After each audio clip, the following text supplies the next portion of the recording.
18 बरस की साहबो का यौवन निखर रहा था। प्रतिदिन उसके जंगली माता पिता चाचा ताऊ उसका ब्याह कर देने के बारे में सोचते और कई बार इकट्ठे बैठकर इस बारे में परामर्श भी कर चुके थे, किंतु साहबों को चाचा ताऊ के लड़कों में से कोई भी पसंद नहीं था। उसके ताऊ का लड़का अमीर 2 बार कैद भुगत चुका था। चाहे वह सुंदर और लंबा तगड़ा जवान था, साहबो उसे कायर ही समझती थी। वह दोनों बार सेंध लगाता पकड़ा गया और इन नए आबादकार जाटों के लड़कों ने उसे 1-2 बार मारा पीटा भी था। यदि वह कायर अथवा कम से कम फुसफुसाना होता तो क्या वह पीछा करने वालों को मारता पीटता नहीं और डरा धमकाकर सेंध से भाग न निकलता? आबादकार सिखों के लड़के उसे कायर ही समझते थे। वे कहते थे, इसके पास शरीर तो है लेकिन दिल नहीं। और साहबो दिल की ग्राहक थी, शरीर की नहीं। शारीरिक दृष्टि से उसके पास खुद कोई कमी ना थी। 5 फुट 6 इंच लंबी थी। मक्खन पर पला उसका शरीर मक्खन सा ही सफेद और उससे भी अधिक कोमल था। और फिर साहबो पर इन जाट सिखों की छाप पड़ी हुई थी। ये मुरब्बों वाले थे। अंग्रेज ने नहरें निकालकर इस सांदलबार में इन्हें ला बसाया था। साहबों के बाप दादे जरूर यहाँ पीढ़ियों से रहते थे। यदि उसके पिता पितामह बलवान होते तो क्या अपनी भूमि पर अन्य किसी को बसने देते? साहबो तो संभवतः इस तरह नहीं सोचती थी। हाँ, उसने अपने माता पितामह चाचा ताऊ को इस तरह की शिकायतें करते सुना था। और फिर साहबों के पिता का इस गांव में ना अपना घर था और ना ही धरती। उसके पास पशु गाय भैंस तथा भेड़ बकरियां बहुत थी। वह किसी के अधीन होकर धरती नहीं जोतता था।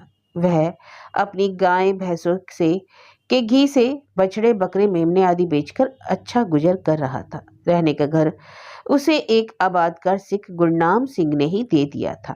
उस सिख ने साहबों के पिता वहाब को अपना आधा अहाता दे रखा था, क्योंकि इस प्रकार वह स्वभावतः वहाब के पशुओं तथा रेवड़ के गोबर का स्वामी बन जाता था।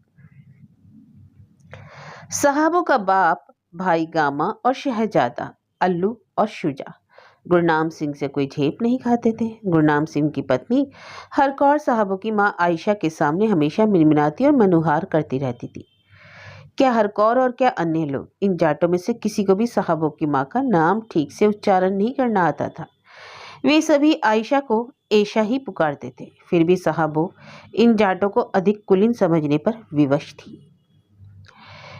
इन जाट सिखों की लड़कियों में कोई भी तो साहबों जितनी सुंदर ना थी। यह साहबों की स्वयं सिद्ध बात नहीं थी। सारे गांव की स्त्रियां साहबों तथा उसकी माँ के समक्ष यह बात कहती थी। पड़ोस के 2-4 घरों की लड़कियां स्वयं साहबों की रूप माधुरी की प्रशंसा करती रहती थी। उस जैसी लंबी पतली लड़की उस गांव में कोई ना थी। और कितनी सुंदर साहबो कपड़ों के भीतर थी, इसका अनुमान साहबों के अतिरिक्त भला किसको हो सकता था? साहबो चाहती थी कि वह इन जाट सिखों का अंग हो, उनके भाईचारे की रूप रानी बने। साहबों के घर में से लगभग 5-6 कोस दूर के गांव से जंगली अतिथि आया करता था। वह 25 वर्ष का सुडौल दीर्घकाय युवक था। उसका पूरा नाम शहाबुद्दीन था। सब कहते थे कि वह अपने गांव में एक मुरब्बे का मालिक है। गुरनाम सिंह, वाधवा सिंह, ईशर सिंह तथा किशन सिंह की भांति, किंतु साहबों को विश्वास नहीं होता था। यदि शहाबुद्दीन जंगली को अंग्रेजों का मुरब्बा ही देना होता तो साहबों के पिता चाचा ताऊ में क्या दोष था? शायद शहाबुद्दीन को अतिथि समझकर ही लोग ऐसा कहते थे। कौन जाने उसके गांव के लोग भी यहाँ के जाट सिखों की तरह उसे सामो कहकर पुकारते हो, जैसे उसे साहबों ने सामा कहकर पुकारते थे। खैर, यदि वह शहाबुद्दीन मुरब्बे वाला था भी तो इससे क्या? साहबों के पिता भाइयों ने तो कभी उसे साहबों के योग्य वर नहीं समझा था। शहाबुद्दीन साहबों की ओर हमेशा कनखियों से देखा करता। साहबो जब भी उसके सामने होती उसे ऐसा लगता जैसे उसे वह आंखों आंखों में ही देख रहा है, भाप रहा हो। इसलिए साहबो उसे झिड़कती थी, उसे अच्छा नहीं समझती थी। साहबो समझ रही थी कि वह आदमी उसी के लिए उनके पास आते हैं। कहीं लायलपुर आते जाते वह साहबो के भाई अल्लू को मिल गया और अल्लू उसे घर ले आया था। साहबो को याद था उस दिन जब वे दोनों आए, साहब दरवाजे में खड़ी हुई थी। संभवतः उसी घड़ी शहाबुद्दीन घायल हो गया था,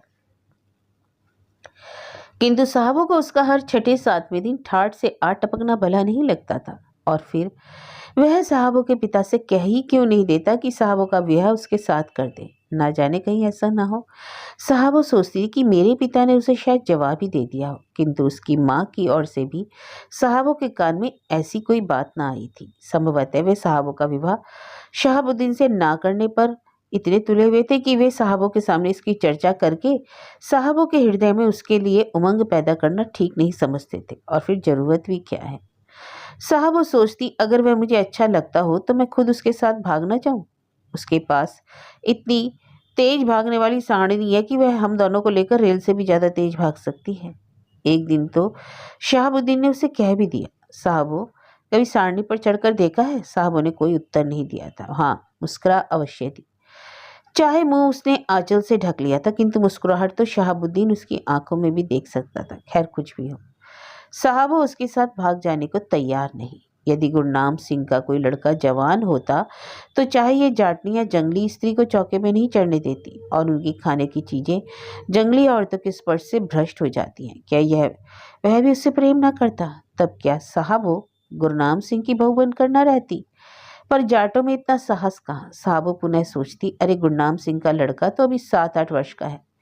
गुरनाम सिंह की 12 वर्षीय लड़की ने कई बार उससे मजाक में कहलवाया था, मैं साहबों से ब्याह करूंगा। किंतु हंसी हंसी ही तो होती है। आखिर साहबों को इतनी अनजान नहीं कि यह भी ना समझती हो।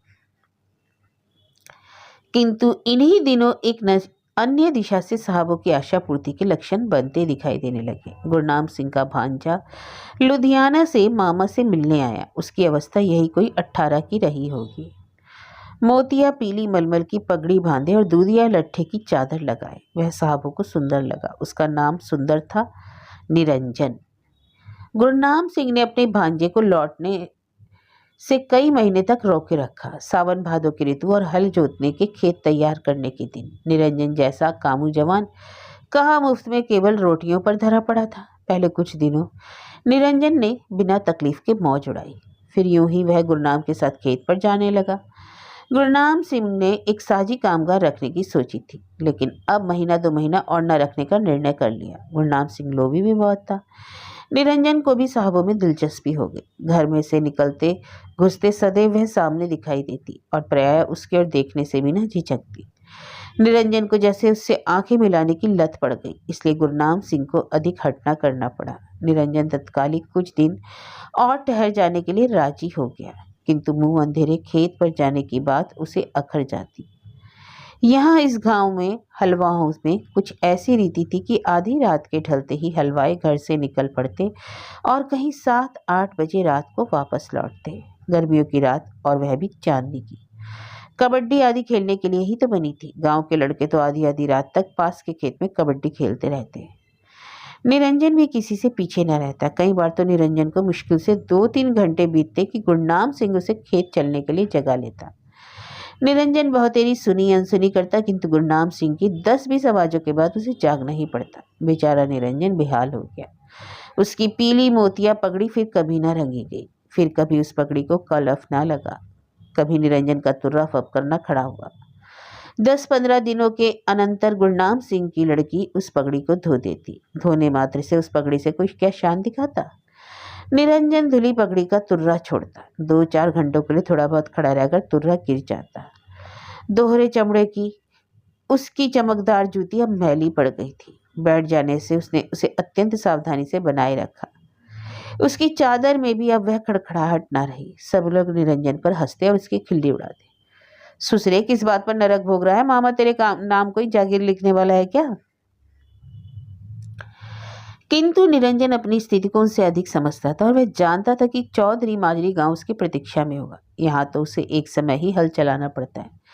खाने को मक्खन, पीने को थोड़ा बहुत दूध भी मिल जाता है। वहाँ माजरी में तो उसे दोनों समय हल चलाना पड़ता था। खाने को वही रोटी जो उसका बापू बनाता।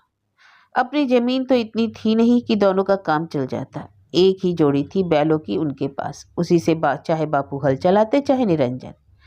बापू बहुतेरा चिट्ठी लिख लिख कर बुला चुका था। निरंजन जानता था कि बापू से हल देकर स्वयं चौपाल में गप्पे हाँकेगा। मैं घास खोद लाया करूंगा अगर तुम आकर हल संभालो, वह पत्रों में लिखता था। किंतु निरंजन जानता था कि इन सावन भादों के महीने में उन 2 बैलों और एक सूखी हुई भैंस के लिए घास खोदने की अधिक आवश्यकता नहीं पड़ती। खेतों और चारागाहों में पशुओं के चढ़ने के लिए घास बहुत देरी थी। फिर निरंजन की माँ ने कहलवा भेजा था, बेटा मामा के पास ही रहो 2-4 महीने, वहां दूध घी बहुत है, तगड़ा होकर आना।